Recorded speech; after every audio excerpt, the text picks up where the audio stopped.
looking for solutions to the very obvious, glaring, maybe now flaring holes in this team's rotation.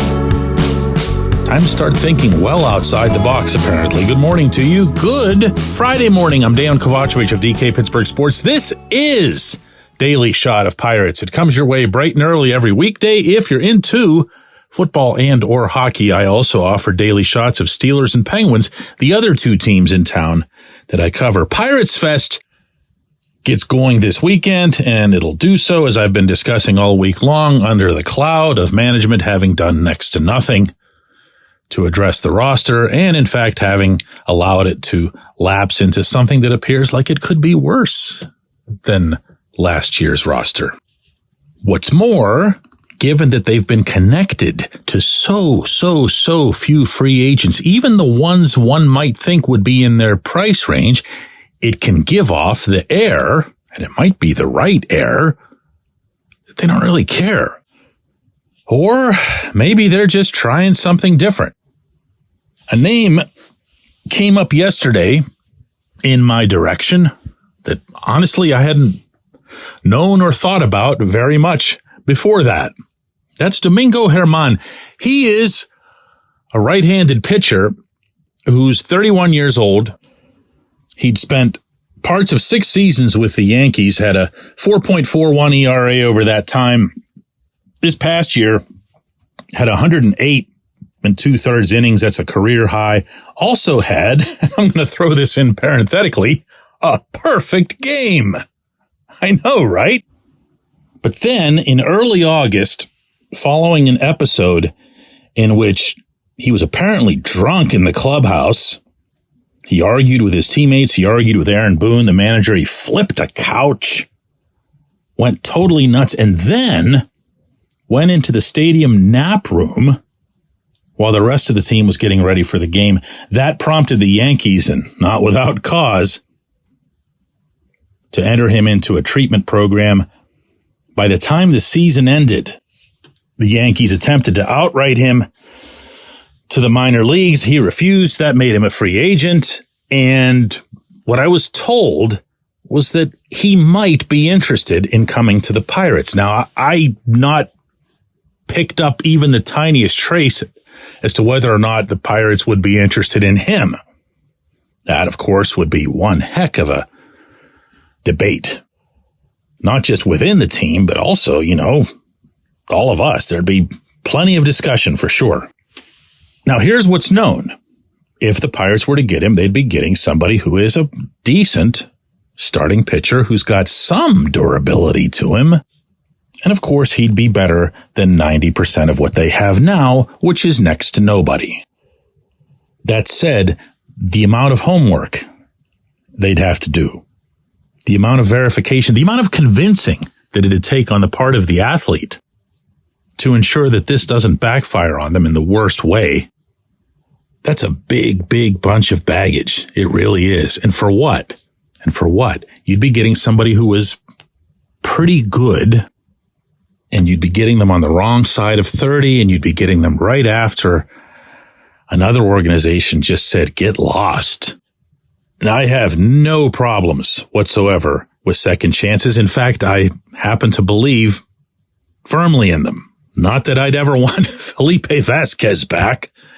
That's a little different. But when you're talking about substance abuse, when you're talking about, presuming if you're talking about, in German's case, isolated instances, then you can assign them as being exactly that. Without infinitely more knowledge than what I've got right now, this is a tough call. This is a really tough call. It might be exactly that, even once the Pirates would have all the information that they'd want or need. What this reminds me, though, of, in general, more than anything, is why did it have to get to this point? Why did it have to get to where there's Mitch Keller and fill in the blanks? And no, I'm not about to go on my standard screed about what. I'm going to try to actually make it through an episode without doing that. But it's been a while now. This will be the 5th year for this management team. And you'd love to see some draft picks, international signings, even harmless or inexpensive outside acquisitions of starting pitchers who just kind of stuck, who just made it onto the roster, were handled intelligently enough that they wouldn't have to all go under the knife or half of them go under the knife. Now this is the kind of player, and again, I'm going to state again that I have no idea if the Pirates are interested in this player. But this is where you end up shopping. This is that particular aisle. And in that capacity alone, so little has changed. I had a couple of regular listeners post outstanding commentary under where we store these episodes on our app on DK Pittsburgh Sports.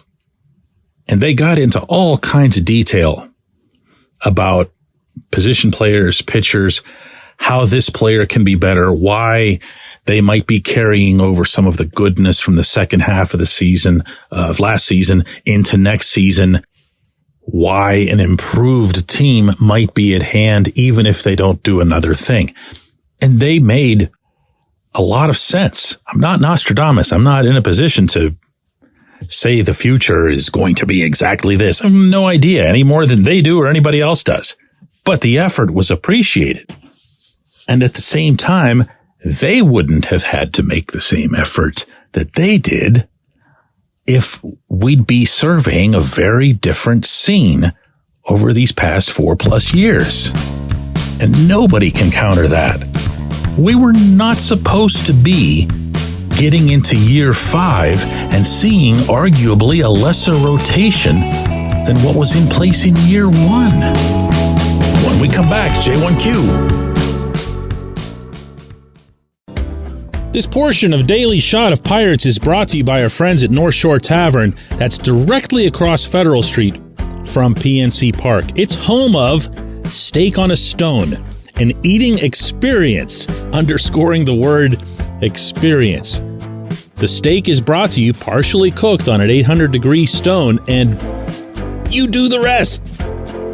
It's a ton of fun, it's a great meal, and it's a baseball atmosphere like no other in Pittsburgh. North Shore Tavern, right across Federal Street from PNC Park. Your front door, your car, your bike, your computer, your gun.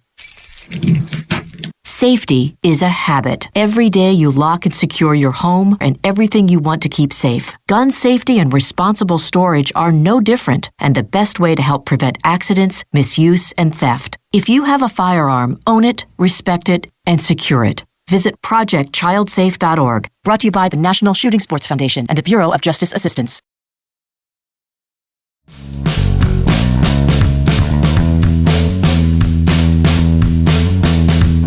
Today's J1Q comes from Dan in the Mon Valley, who says, DK, a lot of the Pirates' hope for improvement would depend on O'Neal Cruz bouncing back, and all I can say is, do you remember Rennie Stennett? He was never the same player after the gruesome leg injury. I remember Mr. Stennett, Dan, in ways that are different than most. When I was a very young child, he was my favorite player. It wasn't the biggest names or even the biggest bats. It wasn't Willie Stargell, Dave Parker, all the other big names from the lumber company. It was Mr. Stennett. The reason I'm referring to him as Mr. Stennett, for anyone who wouldn't know, is that he passed not so long ago. I was blessed, and I mean blessed, to have been able to meet the man shortly before his passing and was able to share with him my recollections of him as a child and how much he meant to me as a child and my love for baseball. So yes, I definitely remember Mr. Stennett. I also remember that when he was hurt in the middle of a season, he and Parker were tied for the best batting average in the National League. They were in a virtual dead heat for the title. Both of them, if memory serves, hitting .336. That's how good he was. And then, of course, there was the play at second base where his spikes planted into the dirt and the leg went a certain way that it shouldn't. And yes, you're right. He came back. There had been some doubts that he would come back. He came back and he became a valuable bench contributor to the 1979 World Championship that, of course, remains the franchise's last. Now, I say all that, and I'll notice that you didn't mention Jason Kendall, whose leg injury on that one unfortunate 4th of July day at Three Rivers Stadium was so gruesome that I'm not even going to describe it. Let's just say that his foot and his leg had gone their separate ways. But the kid came back, and he came back to have a long and full major league career, including with lots and lots and lots of additional work behind the plate, the one position at which you'd figure he wouldn't have been able to pull that off. Mr. Stennett's injury was a half-century ago. And as such, one would have to presume that medicine hasn't advanced at all in that time to try to equate what happened with Cruz with what happened with Mr. Stennett. As you and I are having this conversation right now, Cruz is playing baseball, and he's doing so with a mutual understanding between himself and the team that he'll be able to do so in a 100% capacity at the position at which he's been raised, meaning shortstop.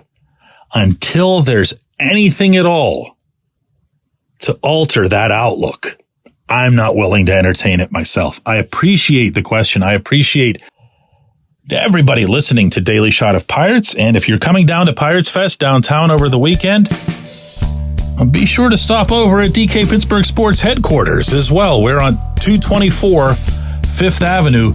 No more than what would that even be? A 5-6 minute walk from the convention center? You can do it. You can do it. Come over. I'll talk to everybody again on Monday.